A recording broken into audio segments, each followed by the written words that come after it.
La matinale RCF, le grand invité. Le bras de fer continue entre le gouvernement et le Parlement. D'importants textes sont en discussion à l'Assemblée nationale et au Sénat, parmi lesquels le budget 2023, mais aussi le projet de loi sur la sécurité qui prévoit le recrutement de policiers. Des sujets aussi importants comme la réforme des retraites sur lesquels l'exécutif n'entend pas baisser les bras, malgré une forte opposition. Il brandit déjà la menace du 49.3. Bonjour Mélanie Vogel. Bonjour. Bienvenue dans le studio de la matinale RCF. Vous êtes sénatrice Europe Écologie Les Verts des Français de l'étranger. Alors d'abord, le gouvernement a annoncé hier la réquisition des personnels en grève dans les dépôts pétroliers Esso et ExxonMobil pour enrayer cette pénurie de carburant qui touche une station-service sur 3. Que dites-vous ce matin? Ouf, ou le gouvernement est allé trop loin? Non, moi je dis surtout que ce que demandent les salariés, c'est quelque chose de compréhensible. On a un secteur pétrolier qui, du fait d'une guerre et d'une crise qui est un facteur externe, fait des profits qui sont exubérants. On a Total Energy, par exemple, qui a ses profits premier semestre 2022 qui ont doublé par rapport au dernier semestre 2021. C'est colossal. Et qu'est-ce qu'ils font? Ils distribuent près de la moitié de ces bénéfices en dividendes à leurs actionnaires. Et pendant ce temps, on a des salariés dont les salaires ne progressent pas. Donc moi, je comprends que les salariés demandent une augmentation de salaire. Je pense que c'est raisonnable. On a eu beaucoup de chiffres qui circulent sur leur prétendu salaire mensuel. Mais bon, en fait, ce qui est en question là, c'est le partage de la richesse. C'est pas normal qu'on ait à la fois des entreprises qui fassent des bénéfices colossaux alors qu'elles n'ont absolument rien fait pour gagner plus d'argent, puisque ça ne correspond pas à des investissements, et qu'on ait une inflation galopante, des salariés dont les salaires ne progressent pas, et en même temps un État qui ne taxe pas les super profits. Donc la question qui est au cœur, je comprends bien sûr qu'il y a un problème d'approvisionnement, c'est ça aussi quelque part le pouvoir de la grève, c'est que c'est un rapport de force, donc c'est pour ça que ça marche. Il y a eu un accord partiellement conclu chez ExxonMobil sur une augmentation salariale. Je pense que c'est ça le chemin. Il faut négocier avec les salariés. Mais justement, vous le disiez, il y a quand même de nombreux Français qui n'arrivent pas à faire le plein pour aller travailler, par exemple. Ne fallait-il pas tout de même en passer par là, par cette réquisition? On pouvait l'éviter? Je pense que si on avait dès le départ eu une politique de justice fiscale et de justice sociale et de répartition de la richesse beaucoup plus juste, on ne serait pas à un moment de blocage où on a des gens qui disent en fait nous on réclame une partie juste de cette richesse. Donc si vous voulez, les mobilisations sociales, elles arrivent quand il y a une injustice. L'injustice, on n'est jamais obligé de la laisser apparaître. Le gouvernement a dévoilé son plan de sobriété il y a quelques jours. Ce sont surtout des incitations au télétravail, au covoiturage, à baisser le chauffage aussi également. Ce ne sont pas des contraintes. Est-ce que ce plan manque d'ambition selon vous? Oui, mais c'est même pas vraiment un plan en fait. C'est déjà... Moi, je trouve ça choquant d'avoir un gouvernement qui explique comme une mesure qu'en fait, il va falloir arrêter de se chauffer à plus de 19 degrés alors qu'on sait que c'est la réalité déjà de la plupart des ménages qui ne peuvent pas payer des factures d'électricité qui n'arrêtent pas d'augmenter. Ça montre une déconnexion totale en fait entre ce que vivent les ministres et les personnes qui travaillent dans cette administration et le quotidien des Françaises et des Français pour qui déjà 19 degrés, quand on peut se chauffer à 19 degrés, c'est déjà bien. Ensuite, vous l'avez dit, c'est principalement des incitations. Ça commence par les administrations. Très bien, il faut que le gouvernement donne l'exemple, mais le parc résidentiel en consommation d'énergie, c'est à peu près un quart de la consommation d'énergie. Donc 3/4 du problème n'est pas du tout réglé par ce plan du gouvernement qui n'est pas un plan, qui est simplement inciter les personnes à consommer moins, etc. Pour moi, si je devais donner une mesure, par exemple, qu'il faut absolument mettre en œuvre, c'est un plan massif de rénovation des bâtiments. C'est-à-dire que les personnes qui, en se chauffant, crèvent de froid parce qu'en fait elles chauffent l'air extérieur parce que leur bâtiment n'est pas rénové, ça c'est un énorme problème et ça c'est le gouvernement qui peut le faire. On ne va pas inciter, c'est pas de la démarche individuelle. Donc il faut mettre le paquet sur des vraies mesures structurantes qui auront pour effet de baisser réellement la consommation énergétique en France et pas seulement je mets mon col roulé. Je n'ai pas de problème avec le col roulé, c'est très bien. En référence au message de Bruno Le Maire qui s'était affiché avec son col roulé, d'autres ministres également. Mais la proportion des gens qui vivent dans des logements rénovés et qui se chauffe à 22 degrés et qui pourrait mettre un col roulé, si vous voulez, c'est peanuts par rapport à la réalité des ménages et aux problèmes qu'on a réellement. Il y a un autre sujet qui occupe le gouvernement, c'est le projet de loi de finances qui oriente le budget pour l'année 2023. L'Assemblée nationale démarre son examen. Au Sénat, vous vous pencherez sur le texte début novembre. Ouais. Le gouvernement pourrait, sur ce sujet, dégainer l'article 49.3 pour suspendre l'examen d'un texte. Est-ce que ça vous inquiète, cette absence de débat Oui, l'article 49.3, en général, c'est pas un bon article dans la Constitution. Il a été inscrit dans la Constitution dans un contexte historique très particulier. Moi, je pense que ça choque beaucoup au niveau européen quand on explique qu'en France, le gouvernement peut passer une loi en force sans accord du Parlement, sauf si le Parlement est capable de voter une motion de censure. C'est extrêmement choquant d'un point de vue démocratique. Alors, je sais que c'est inscrit dans la Constitution et qu'ils ont le droit de le faire, mais c'est très choquant. Moi, je crois que, de fait, il y a une majorité qui est très fragile, qui n'est pas vraiment une majorité à l'Assemblée nationale. Donc, le gouvernement doit négocier. Et c'est un peu le budget, c'est le grand moment, où il faut montrer que tout ce qu'ils nous ont raconté pendant des mois en disant on veut une nouvelle méthode, le dialogue, une nouvelle manière de faire de la politique, maintenant on veut des compromis, discuter avec tout le monde, très bien. Faire des compromis, ça passe par lâcher des choses. C'est pas seulement l'opposition qui doit faire des compromis pour venir vers la majorité, c'est surtout et d'abord ceux qui sont au pouvoir qui ont la responsabilité de créer les conditions d'un compromis. Et donc sur le budget, qui est quand même le vote majeur finalement d'un pays, c'est où est-ce qu'on prend l'argent et où on le met. C'est un peu la base de notre contrat social. Qu'est-ce qu'on fait des politiques publiques ? Ce serait un signal très délabré de la démocratie qu'on est à passer par le 49.3. Et dans le même temps, Elisabeth Borne reçoit dès demain à nouveau les présidents des groupes parlementaires sur la réforme des retraites. Ça vous rassure ? Cette seule volonté de renouer le dialogue, en apparence en tout cas ?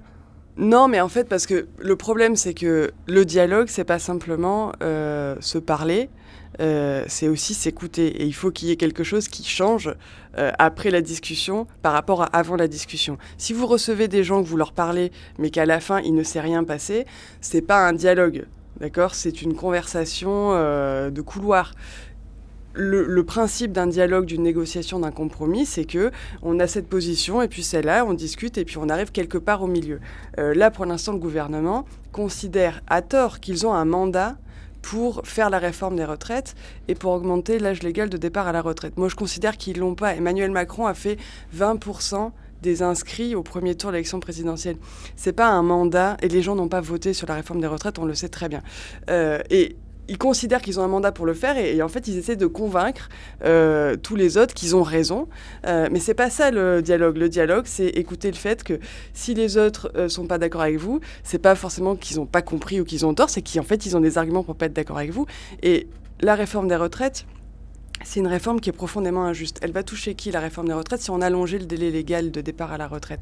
Principalement les personnes qui sont dans les métiers les plus difficiles, qui ont commencé à travailler le plus tôt, donc souvent dans des métiers peu qualifiés et difficiles, parce que sinon tous les autres en fait partent déjà après 65 ans. Avec la réforme Touraine, si vous avez commencé à travailler à 23-24 ans, il vous faut 43 annuités de cotisation, donc vous partez déjà après ça. Donc là, on parle vraiment de gens qui ont commencé à travailler très tôt, 18, 19, parfois plus tôt, dans des métiers peu qualifiés, souvent difficiles. Et il faut savoir que 25% des Français les plus pauvres sont déjà morts à 62 ans.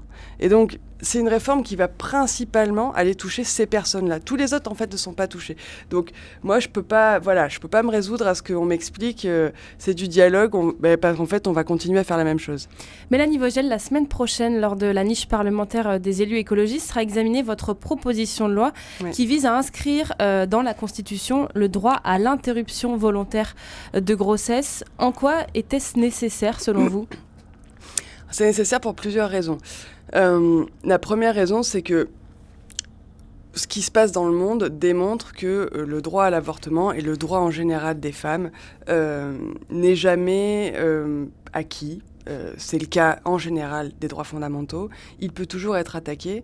Il est évident que les Françaises et les Français ne veulent pas se réveiller un jour comme se sont réveillées les Américaines, les Hongroises, les Polonaises, les Italiennes, en voyant un droit qui est considéré aujourd'hui en France comme un droit fondamental auquel la totalité de la population est là vraiment, toute classe sociale confondue, toute appartenance politique confondue, toute appartenance religieuse confondue, est très attachée. Plus de 80% de la population est favorable à l'inscription du droit à l'avortement dans la Constitution parce qu'ils considèrent que ce droit doit être sacralisé. Donc la première raison, c'est qu'il peut être attaqué, on ne veut pas. Pour l'heure, il n'est pas menacé en France. Alors justement, j'y viens, c'est justement au moment où un droit n'est pas menacé, qu'on a la majorité pour le protéger, qu'il faut le protéger. Si on attend qu'il soit menacé, eh bien ce sera trop tard.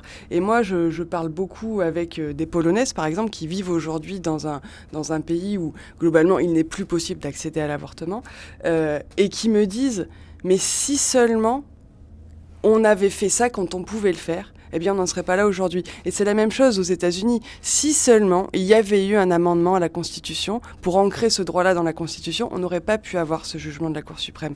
Et donc je pense que c'est vraiment, on est arrivé aujourd'hui en France à un état vraiment de consensus autour de l'existence de ce droit.